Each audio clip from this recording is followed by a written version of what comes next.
Assessore, come sta vivendo questi momenti dopo quello che è successo ieri sera, l'incendio alla sua auto?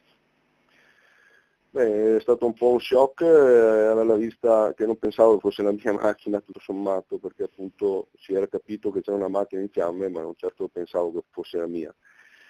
Quando l'ho vista ho detto, beh, ormai non si può più fare niente e sono tornato via. E sono tornato dove ero prima. Poi dopo sono tornato nuovamente, però questo è quello che mi è successo, quello che ho provato quando ho visto la macchina in fiamme, perché quando succede certe cose non ci puoi fare più niente e accettarle come sono state accettate. Basta.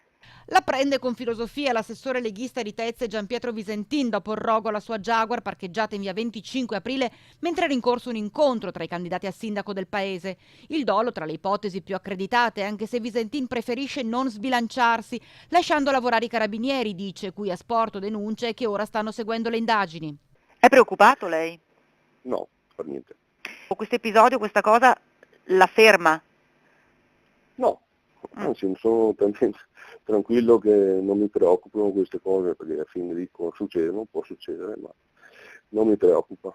Visentin non intende farsi intimorire, anzi, trova pure la forza di scherzarci sopra e quando gli chiediamo come sta affrontando questo episodio la sua famiglia, ci risponde. Beh, insomma, i miei figli sì, ne risentono molto per quella macchina prima.